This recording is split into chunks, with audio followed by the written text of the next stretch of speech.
Paul, there's been a lot of debate about the young players in the squad, the first year pros, whether they're ready or whether they should be thrown in and given a chance. So how pleased were you to see Zach come on and score a goal like he did at the Mansfield? I'm delighted. I'm sure he's been champing at the bit to have a go and to impress the new manager. So it's nice that he's got a fairly early opportunity. I know he only came on for a cameo spell, but great spell that it was. And we've seen lots of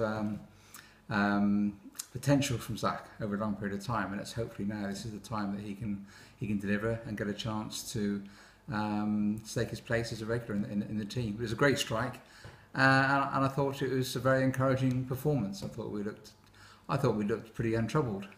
Their goal was a touch fortuitous, you could argue. I thought we were the better team on the day, created the better chances, and I think when he made the changes, it reminded me of the Tranmere game where changes were made, which introduced mobility and pace into the side and made such a big difference. And I think Amari, who came on as well, did well, and Howarth, who hasn't had much opportunity this year. So I think the changes were good, and I thought the team and Joe Hanks getting a start early on with Paul is good news.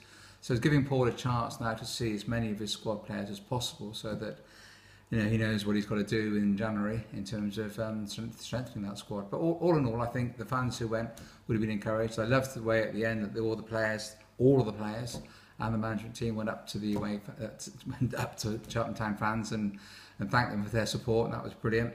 And I'm sure the supporters appreciated that. So, hopefully now things are starting very, very slowly, bit by bit, to get a sort of more established, more disciplined side with a bit of flair. So fingers crossed, we're looking forward now to Portsmouth. Yeah, you just mentioned January, and last week you said there was going to be some scope for signings. I mean, everyone is wondering what is the manager going to be able to do in January, because at the moment he's obviously working with the squad he's got, trying to get the best out of them, but January is his first chance to really get some of the players in. Absolutely, we're going to support the manager 110% in January. And I would, the moment he's talked to me about a couple of players, but I think he's still obviously assessing what he's got and the capabilities of what he's got. There's no point in bringing players in if people like Zach are going to make a big impact, as could well be the case. But he's certainly identified 2 players. But I think we can do more than that. It's down to Paul, really. We're not going to force his hand. He doesn't have to make changes. But I think clearly there will be some changes need to be made. Having said that, Stevie Elliott will be coming back. Asa Hall should be a new signing really in January. But no, we've had some good news on the financial front this week or last week, which does mean that we've got a bit more breathing space now, and means that we can make these signings without fear, and back the manager, which is always what we tried to do. But obviously the cup exit was going to hinder that, we thought, but actually we're going to be okay. So it's quite exciting that we can do something, but I'm actually quite excited with what we've got at the moment as well, because I think there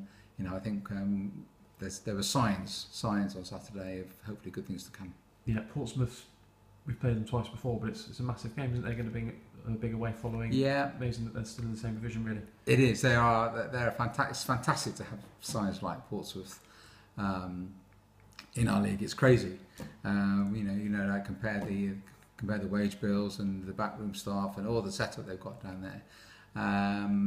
It is, but we look forward to playing them. Yeah, hopefully, John, they're going to bring a decent following. Their support is second to none. I imagine we're going to be one of the closer trips. Some of the numbers they take up north is staggering.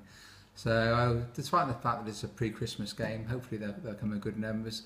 Hopefully, our fans will respond a little bit to a couple of solid performances in the league, where we haven't conceded so many goals and got some points. So it'd be great if they can come along in good numbers, like they did for the cup match, albeit they were hugely disappointed, like I was.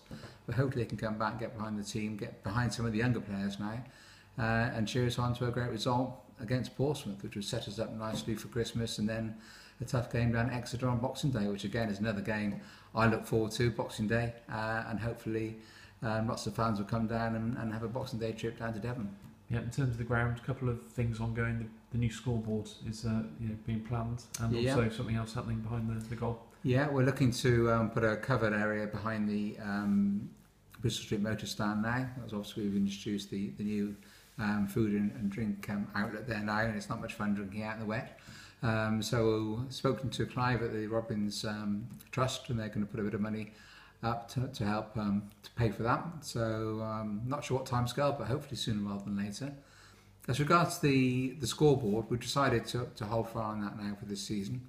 We've had long conversations we've met 6 different suppliers now, because we want to make sure we get this right. It's a big investment, well, I'll say for the club, it's a big investment for the 500 club, and we've been having regular conversations with Steve Smith about the purchase. He wants to be, obviously, he and his members want to be involved in the decision we make. But we're looking now for something which is pretty upmarket, which will enable us to do far more with it in terms of replays, showing live matches on it, selling advertising on it. So it's going to be a pretty impressive bit of equipment, costing a bit more money, which is why we're holding back to get the spec absolutely right, and we will put it in the close season now. It's a bit disappointing, I'm sure, for fans who've missed it, but actually I think it will be worth the wait. It'll be a revenue generator for us, and it will be the latest technology available. So yeah, it won't be many clubs actually, certainly in League 1 and 2, who've got something which is as high spec as this is going to be. So that's something to look forward to. Yeah. Do you know where in the ground it's going to go yet? I think this is always a difficult one because it's got to go in a corner, really. I'm reluctant to put it back where the last one was, because the last one got broken in that position. So it's probably going to go in the corner. Now, at the moment, it's the favourite. It's the corner between the Thompson Bank stand and the Hazelwood stand. But we obviously need to make sure when we position it that the people in the Thompson Bank stand can actually see it properly. So that's the tricky one, and that's one of the things that we do have to make sure we get right.